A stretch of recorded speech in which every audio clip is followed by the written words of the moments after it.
when did these insurability limits really jump, so that this process of change went dramatically fast? It went dramatically fast if there were dramatic events, surprises, big losses. I just put 5 examples in there where I thought that was really something where paradigm-changing events for risk management and also in a certain extent for insurability. Asbestos, the story of asbestos started, of course, much earlier than the 70s and the 80s. It's around since 1900, and since 1920, there are first reports about health problems and first insurance claims. But only in the 70s, 80s, when the whole focus moved more to the liability side, and there was really an explosion of claims and loss amounts connected with asbestos, there the risk management sped up, and it had an impact on risk management in the insurance industry. And why this is so important, if you would ask an emerging risk manager, why do we need a team for emerging risk management? Probably he would point to asbestos and say, something like that should never happen again, that over decades we have more and more evidence that we have a problem, and somehow nobody reacts because a first mover problem, that nobody wants to leave the market, and all kind of other reasons. And asbestos is interesting because it's one of the first global risks where really you had a problem that spread very fast through the globe, alongside with pandemics and some other risks that had this global character. Another dramatic event was, of course, a terror attack on the World Trade Center. Munich Re was affected directly because we insured also the World Trade Center, and of course, it changed dramatically the awareness to terroristic risks. So in some point, it was considered afterwards as insurable for a certain time. And the other aspect was the amount that was. It was over $30 billion. I think it's something above $30 billion, the whole insured, the loss insured.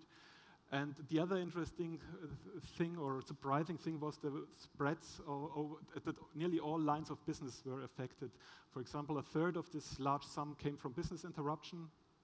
And there were things like that the duty-free shops at the airports had a business interruption because all the airplanes were grounded because of the safety measures.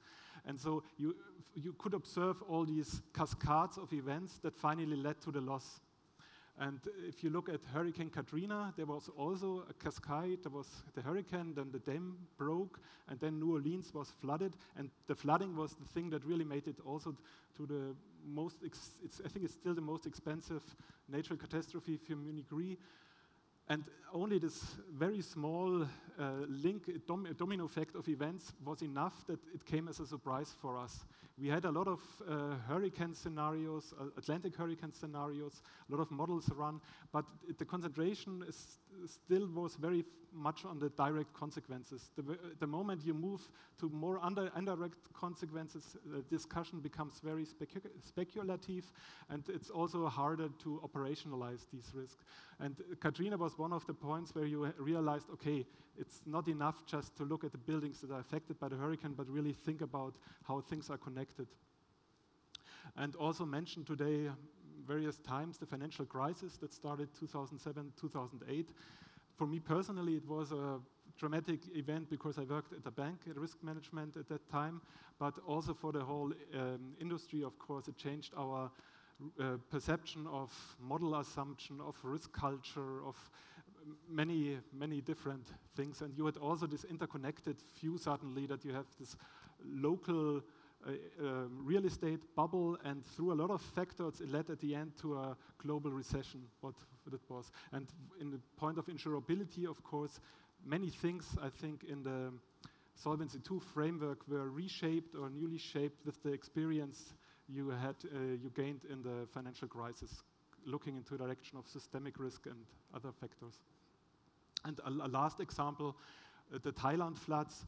There was the surprise involved there was that suddenly you realized that a lot of production facilities were concentrated in a very small area there in the flooded area of Thailand, that you somehow hadn't realized that they were there. And it just showed that as a prerequisite for insurability. In this time, you really have to need more information than you perhaps have needed in the past. So things like where is things located, how are they connected. These were production facilities for Japanese companies, so you had also supply chain problems that you were not aware if you just looked at your flood models. If you move now to the present, what is shaping at the moment, the discussion about emerging risks and the limits of insurability, it's very much these major global trends. I just here also picked 5 of these trends that are very present in these discussions we have. One, of course, are new technologies, globalization, urbanization, the climate change, scarcity of raw materials, increased regulation and market volatility, and the demographic development that also were mentioned today in the first presentation we had. And also here you can feel first consequences of these trends, so it's kind of an emotional kick that you really are concerned about them. On the other hand, the speed, how the change will take place, also the direction and how hard the future impact will be, there is a lot of uncertainty and a lot of discussion how it will be. And with all these elements, these trends or potential new shock events that could change the risk landscape, we are dealing in this emerging risk process. Just give you how is it defined in Munich Re. Emerging risks are newly developing or changing risks. They include trends or potential shock events with a high degree of uncertainty, occurrence probability, loss amount, and a substantial potential impact on an organization. And the goal is to identify these risks, to analyze and assess how severe they are for our company, and if necessary, to manage them. How do we do it? We rely in the whole emerging risk management process very much on experts, since these are all trends and risks where your data and quantitative models can only help you to a certain degree. It's really bringing the experts from different fields on the table, and that's in our organization, it's called Emerging Risks Think Tank. These are 15 to 20 people that meet on a monthly basis. They are from all kinds of business life, non-life, from underwriting, from asset liability management, sorry for the shorts, and IRM stands for the Integrated Risk Management, and of ERGO, our primary insurance also. And there is a steering committee above them, the Emerging Risk Core Team, with some senior on this executive level, sitting 4 people in there, and the discussions run in the think tank. If there is an interesting topic, one of the think tank will be responsible. He will drive the analysis and present the results. And the results will also go to the core team, and they will give the direction what is considered to where they want more details or when they want to trigger some management action. And besides of this round table that is meeting in Munich, this monthly meeting, there is a lot of input from all over the place, from internally our international organization in very intensive in Europe and North America. They will have round tables once a year and regular conference calls, and just starting now with our subsidiaries in Asia, Australia, Africa, South America. And also the external knowledge is vital for the whole process, since even a company like Munich Re, that's quite big, is not up for the challenge to survey the whole landscape and assess these risks. And so there is a lot of cooperation with our clients and with our peers also. One important committee there is under the CRG Chief Risk Officer Forum, the Emerging Risk Initiative. They also make publications on the internet. Then we have contact to non-governmental organizations, regulatory authorities, universities, research institutes, and consultants, and some more.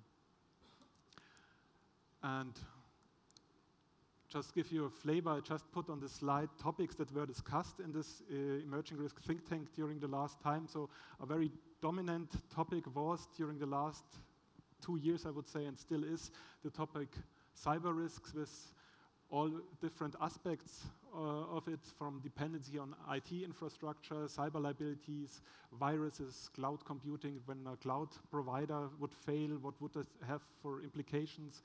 And also potential things like cyber war.